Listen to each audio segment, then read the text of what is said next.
को लेकर अहम फैसला सुना सकता है। दिल्ली के वकील विश्वलोचन मदान की याचिका पर अदालत ये फैसला सुनाएगी कि शरीयत कोर्ट संवैधानिक है या गैर कानूनी। विश्वलोचन मदन ने शरीयत अदालतों की संवैधानिक वैधानिकता को चुनौती देते हुए जनहित याचिका में कहा था कि ये देश में कथित रूप से समानांतर न्यायिक प्रणाली चला रहे हैं। इससे पहले सुप्रीम कोर्ट ने कहा था कि ये फतवा आम लोगों पर थोपा नहीं जा सकता। लेफ्टिनेंट जनरल दलवीर सुहाग मामले में आज सुप्रीम कोर्ट में सुनवाई होनी है। यूपीए सरकार ने दलवीर सुहाग को अगला सेना प्रमुख नियुक्त किया है, जिससे सुप्रीम कोर्ट में चुनौती दी गई।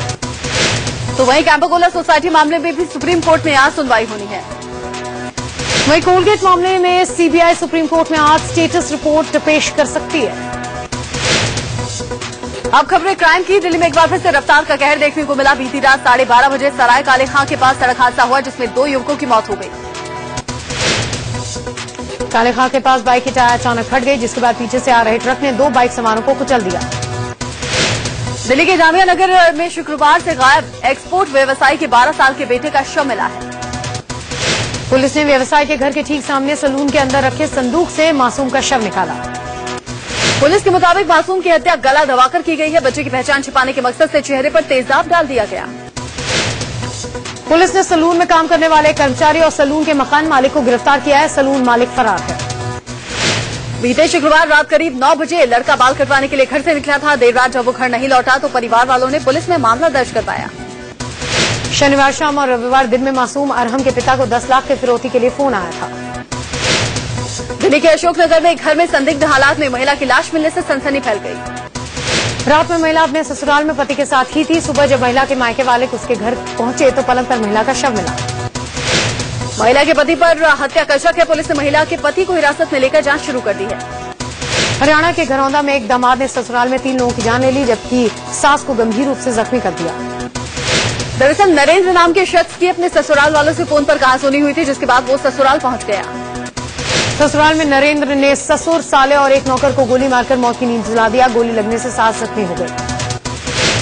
दिल्ली के मलकागंज में एक 75 साल के बुजुर्ग का 12 साल की नाबालिग से रेप करने का सनसनीखेज मामला सामने आया है।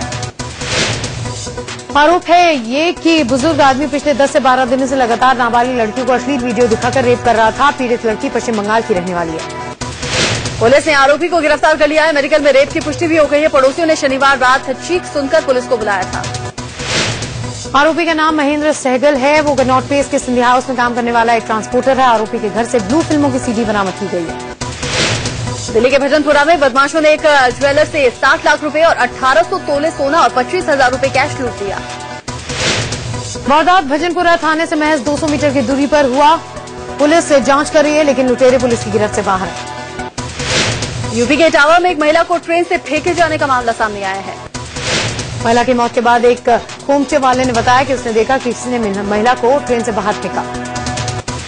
3 जुलाई को महिला दिल्ली से गुवाहाटी जाने वाली संपर्क क्रांति एक्सप्रेस में सफर कर रही थी। मध्य प्रदेश के शाहजहांपुर से 20 किलोमीटर दूर करुला में एक बच्चा 100 फीट गहरे बोरवेल में गिर गया। बच्चे की आवाज सुनकर आसपास के लोगों को पता चला। बच्चे को बचाने के लिए काम में प्रशासन लगा हुआ है। बच्चा खेत में अपने दोस्त के साथ खेल रहा था कि अचानक बोरवेल में गिर गया। बच्चे को निकालने के लिए जेसीबी मशीन से खुदाई का काम चल रहा है। मौके पर जिला प्रशासन के बड़े अधिकारी मौजूद हैं। मध्य प्रदेश के सिवनी में हॉस्टल का खाना खाने से 23 बच्चे बीमार पड़ गए। ये सारे बच्चे सिवनी के मोहगांव आदिवासी छात्रावास में रहते हैं।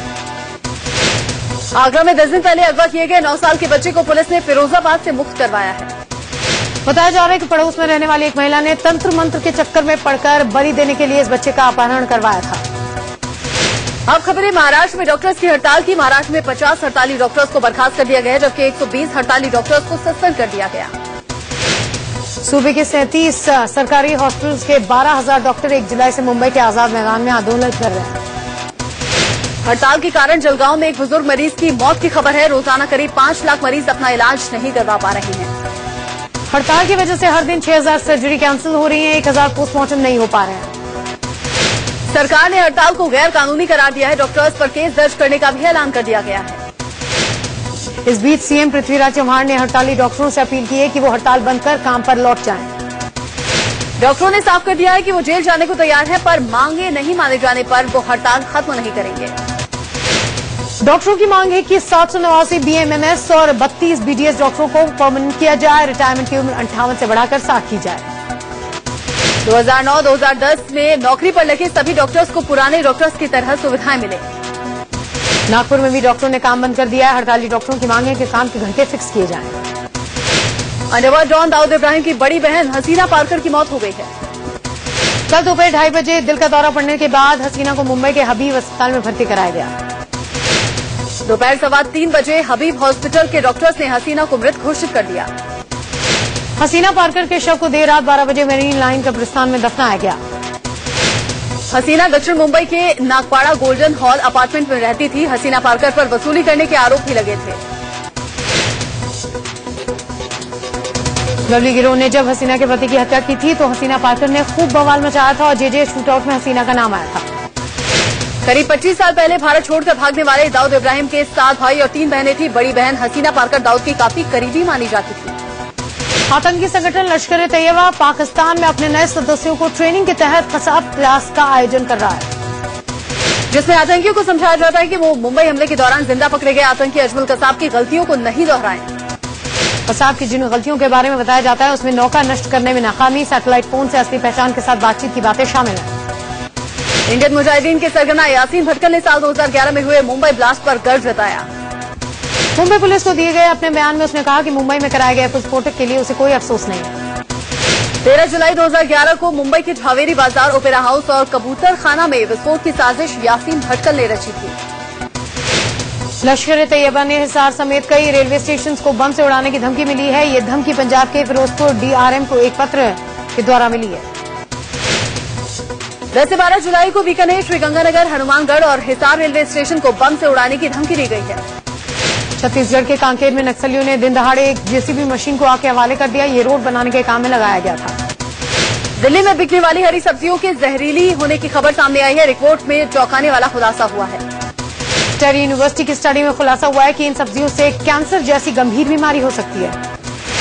टेरी यूनिवर्सिटी की इस रिपोर्ट पर नेशनल ग्रीन ट्रिब्यूनल ने सरकार से जवाब मांगा है। दिल्ली के कालिंदी कुछ इलाके में यमुना के बेहद गंदे पानी में धड़ल्ले से सब्जियां उगाई जा रही हैं। इन सब्जियों में जहरीले केमिकल की मात्रा बहुत ज्यादा होती है, जो कि स्वास्थ्य के लिए बेहद खतरनाक होती है। अब खबरें मुरादाबाद के कांड की। इस मामले में आज सरधना से बीजेपी विधायक संगीत सोम को नजरबंद किया जा सकता है। इससे पहले कल संगीत सोम के खिलाफ एफआईआर दर्ज की गई। विधायक सोम के साथ 62 लोगों के खिलाफ कई धाराओं में पुलिस ने केस दर्ज किया। उधर एफआईआर दर्ज होने पर संगीत सोम ने कहा कि पुलिस ने पहले की तरह उन पर झूठा मुकदमा दर्ज किया है। संगीत सोम ने यह भी कहा कि जब वो पुलिस हिरासत में थे तो बवाल के लिए उन पर मुकदमा क्यों किया गया। संगीत सोम ने यूपी सरकार पर संगीन इल्जाम भी लगाया और उसे अपनी जान को खतरा भी बताया। मुरादाबाद के कांड में हुए बवाल की जांच के लिए बीजेपी की एक टीम वहां पहुंची है। इस जांच कमेटी में बीजेपी के 5 विधायक हैं, जो कि अपनी रिपोर्ट यूपी बीजेपी के अध्यक्ष लक्ष्मीकांत वाजपेयी को सौंपेंगे। बीजेपी की इस जांच कमेटी में विधायक सुरेश खन्ना, सुरेश राणा, मुकेश सिंह चौहान, धर्मपाल सिंह और अरुण सक्सेना शामिल हैं।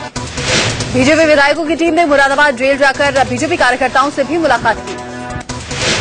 बवाल के चलते जेल में बंद किए गए कार्यकर्ताओं से मुलाकात के बाद बीजेपी नेताओं का प्रतिनिधिमंडल यूपी सरकार पर जमकर बरसा। महापंचायत को लेकर शुक्रवार को हुए बवाल के बाद मुरादाबाद में हालात धीरे धीरे सामान्य हो रहे हैं। मुरादाबाद में चप्पे चप्पे पर पुलिस की तैनाती की गई है। कांठ इलाके में अभी भी तनाव के हालात बने हुए हैं। हरियाणा के नेता और बीजेपी किसान मोर्चा के अध्यक्ष ओपी धनखड़ के विवादित बयान पर घमासान मचा हुआ है। धनखड़ ने हरियाणा में बीजेपी को वोट देने वाले कुंवारों के लिए बिहार से दुल्हन लाने की बात कही थी। साथ ही धनखड़ ने कहा था कि वो सुशील मोदी की मदद से हरियाणा के कुंवारों के लिए रिश्ते बिहार की लड़कियों से करवाएंगे। धनखड़ ने कहा था कि मीडिया ने उनकी बातों को तोड़ मरोड़ कर पेश किया। धनखड़ ने माफी मांगने से इनकार कर दिया है। बीजेपी नेता धनखड़ के बयान पर आरजेडी सुप्रीमो लालू प्रसाद यादव ने कड़ी आपत्ति जताई है। लालू प्रसाद यादव ने कहा है कि ऐसे अपमानजनक बयान देने वालों के कान कटवा लेंगे।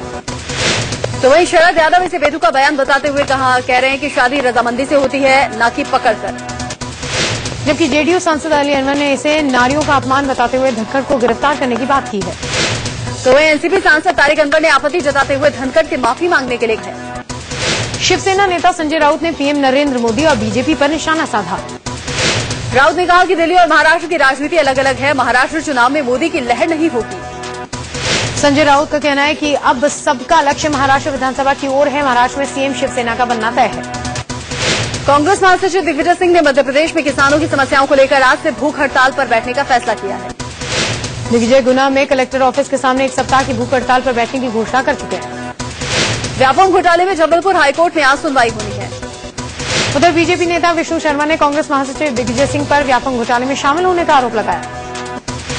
एमपी के धार में चल रहे आरएसएस के शिविर में सीएम शिवराज सिंह चौहान पहुंचे। शिवराज ने संघ प्रमुख मोहन भागवत से मुलाकात की। माना जा रहा है कि व्यापम घोटाले में उन पर लगे आरोपों पर चर्चा हुई। जनसंघ के संस्थापक डॉक्टर श्यामा प्रसाद मुखर्जी की जयंती पर प्रधानमंत्री मोदी ने रविवार को संसद में श्रद्धांजलि दी। वहीं बीजेपी दफ्तर में आडवाणी और राजनाथ सिंह ने डॉक्टर मुखर्जी को श्रद्धांजलि दी। इस मौके पर आडवाणी ने बीजेपी के ऑनलाइन सदस्यता अभियान की शुरुआत की। गंगा नदी की सफाई को लेकर 7 जुलाई को दिल्ली में गंगा मंथन होगा। इस मंथन में जल संसाधन मंत्री उमा भाटी की मौजूदगी से गोमुख से गंगा सागर तक गंगा नदी को अविरल निर्मल करने के लिए योजना बनेगी।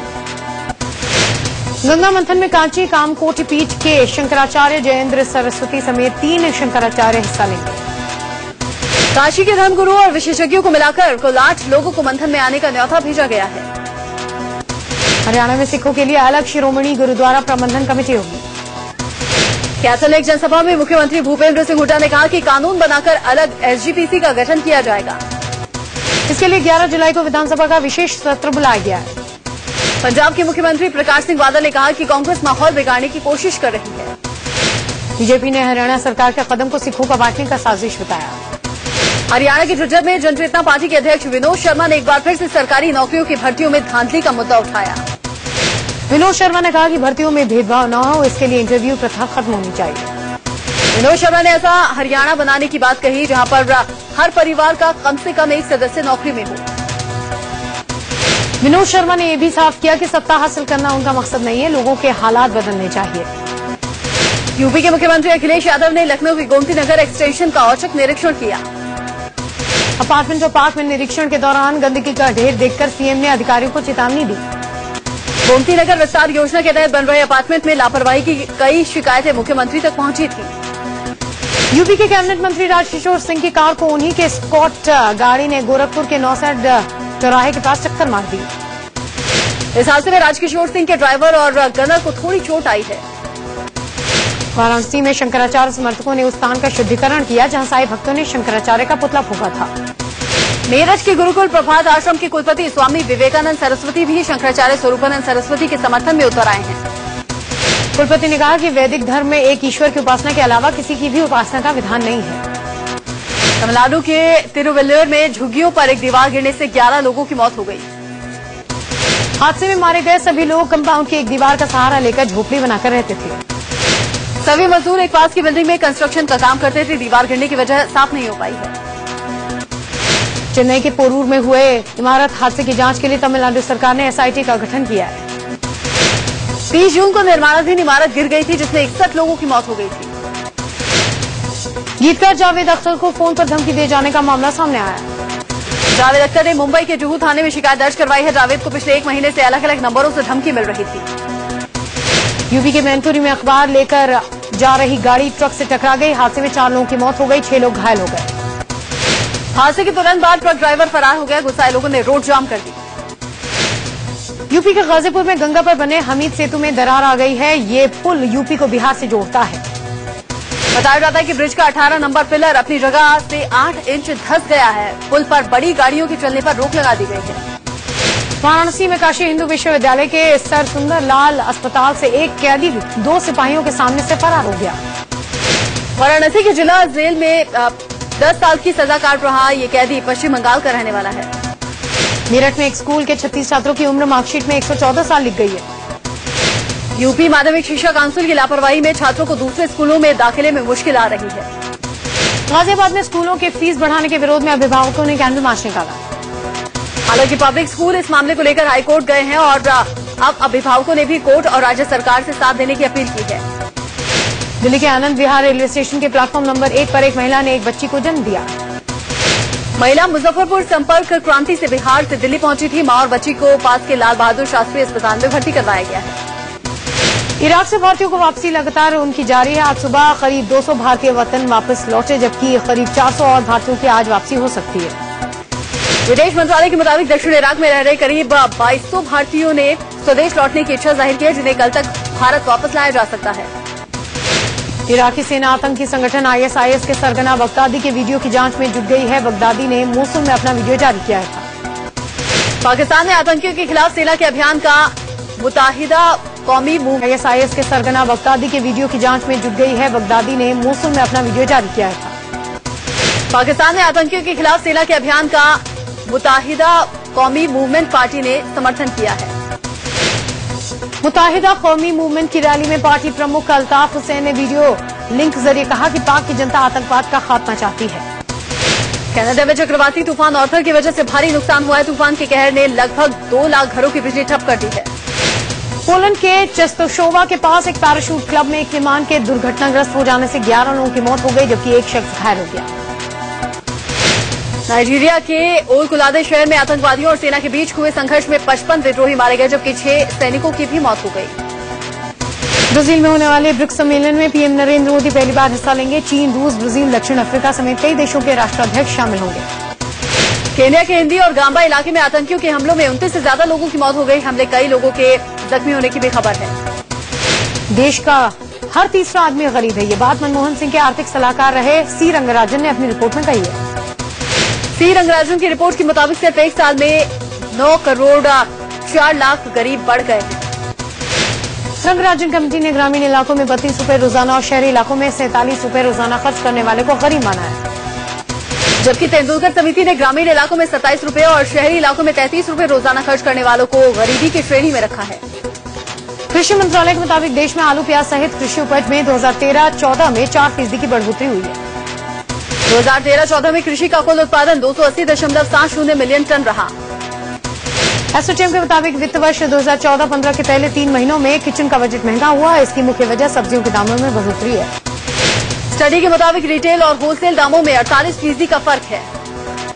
बैगन की कीमतों में 67% का उछाल देखा जा रहा है। गोभी की कीमत में भी 59% की बढ़ोतरी है। वित्त और वाणिज्य मंत्रालय भी जल्द ही ट्विटर पर आने की तैयारी में है। 2014 की पहली छमाही में FII ने भारत में $20 बिलियन का निवेश किया। मई के महीने में 1800 नई कंपनियां वजूद में आई हैं। कॉर्पोरेट अफेयर्स मिनिस्ट्री के मुताबिक इन कंपनियों में सबसे ज्यादा 250 यूपी में रजिस्टर हुए।